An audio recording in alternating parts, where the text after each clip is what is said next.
Today we're heading to San Diego for about 8 days. While we're in Mexico, I had to get a new leg made, so on the way back from Mexico, on the way into San Diego, we spent about 10 days there, and my guy Peter dialed me in. And this is the temporary leg that I've been wearing for a while. This part's just cast wrap, so they're gonna make this part all new. And then I will come back with a new leg. What do you think the weather's going to be like today? Shitty. It's supposed to rain from like 2 until 7 and be cold. It's supposed to be like 39 here. So one thing we do find a little challenging in the summer is we do have, how many employees? 3 sets of employees that live in the park full time.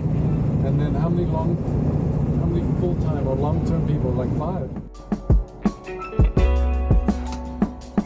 So we have 3 different people that are coming, that have been there for a few days, and we have water restrictions. We have a sign at the office, and it sucks. We don't like the fact that we have water restrictions, and we need to abide by them.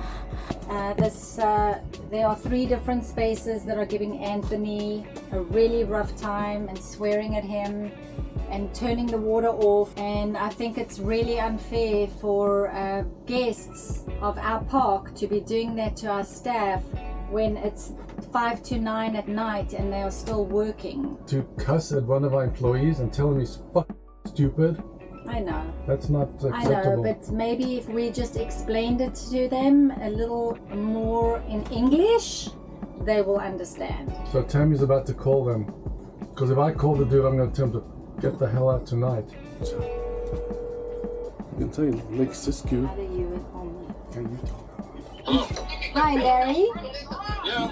This is Tammy. We own McCloud RV Park. Yes. And I believe that you were swearing at my staff when he's trying to do his job. All right. What's going on? I believe that while my staff is trying to do his job at 9 o'clock at night, which he does with the greatest of pleasure because he's trying to make it look good for you. You are swearing at him and telling him not to put the water on to water the grass. I didn't swear at anybody. I couldn't even get out. And so the next morning, you guys turned the water on. Yes. Do you know why? For 2 hours. Do you know why? Because it's very. You're rationed, and that makes absolutely no sense at all. You are right. You are 100. You don't need to water it. You are 100% right that we should not be on rations, but we are with the water board of McCloud. So yes, so you're laughing, but this is something that we need to deal with on a daily basis. The days that we need to water, we are going to water because that is our park. And that's wasting water. Tell your man I apologize. I didn't mean to get so upset.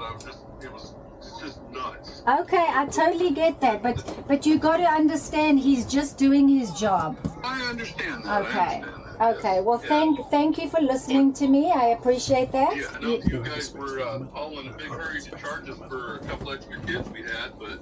Well, that's how RV parks work. Okay, well, have a great night, and we will see you tomorrow. Thank you.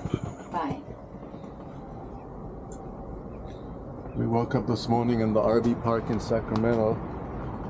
I was taking a shower and the camper is like fully leaning to one side.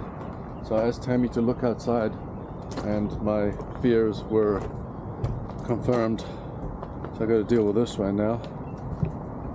So I haven't lifted the wheel off the ground yet, but it's still holding some air, which is promising. So I'm going to rotate it and try to find where the, more than likely there's a spike, nail or a piece of metal, hopefully in the tread area, and I can just plug it. So I jacked up the truck, I spun the wheel, I visually inspected it for a spike or a nail or a screw. I couldn't find anything.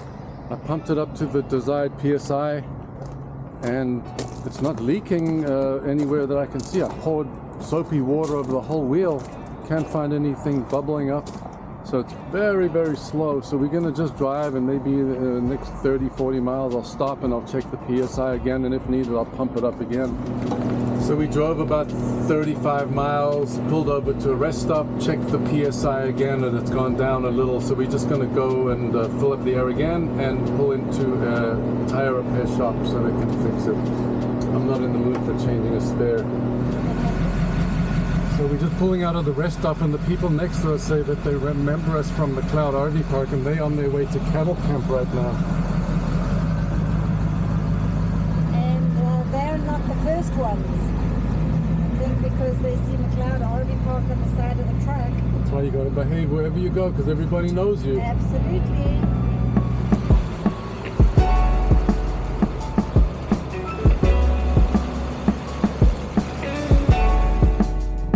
So there goes Warren walking into the tire shop.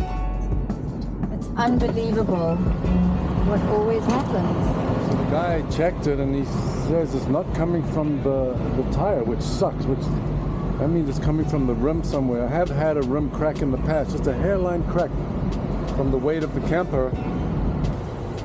So they pulled my wheel off, and they found on the inside of the rim there's a hairline crack, which means that the rim is trash.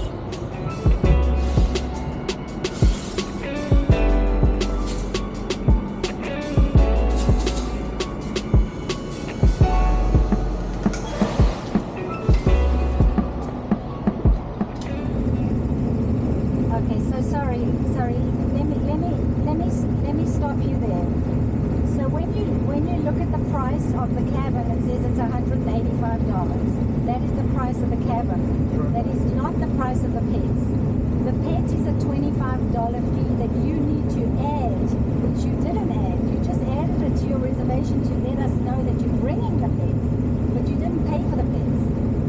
Hence the reason why when you check in and it's not on your reservation, they call you to say they're going to charge you the pet fee and you refuse to pay for it.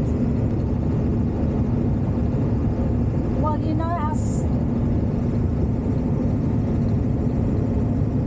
It was not on your confirmation.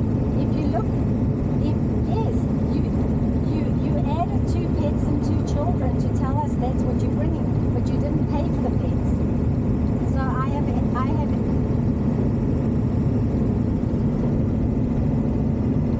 Okay, I'm sorry that I was unkind. I apologize that my staff was unkind. Okay, I will look into that, but I somehow, I'm not saying you're lying at all, but I have so many compliments on our staff. So many wonderful compliments. That's why we are able to leave, go off the property. Anyway, I did try to charge your card and it was declined. Thank you. Bye-bye. Staff was rude to her She's now. never been treated this way in her life. She's a single mom on her own. She didn't get a warm welcome. She got barked at as she came in. Then she got barked at with her dog. She got told by the cleaning lady that all dogs shared. She says her whole experience has been absolutely terrible and she won't come back. You sure she's not at a different RV park?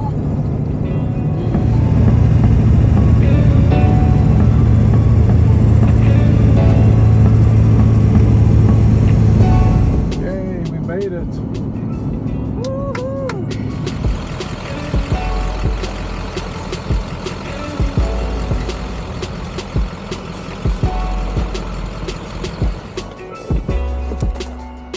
Jeez, so we finally made it back to the RV park, and it is hot.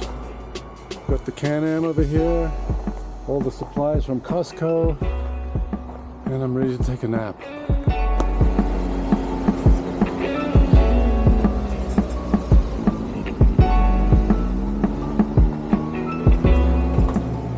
And right now I'm just going into our computer system, and I'm basically banning the 3 people that were in the group of 3 spaces that were giving Anthony a hard time. And besides swearing at Anthony and abusing him, the kids in this group were absolute terrors. They were opening, closing people's tents when they were trying to relax.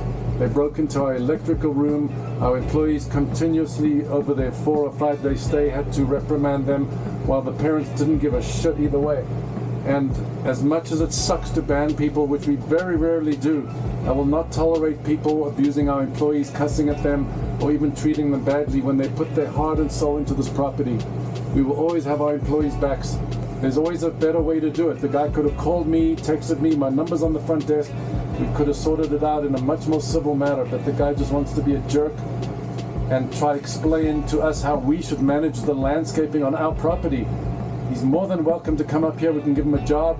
We'll give him an RV spot, and he can come up here with his expertise and show us how to grow the grass the way he thinks we should.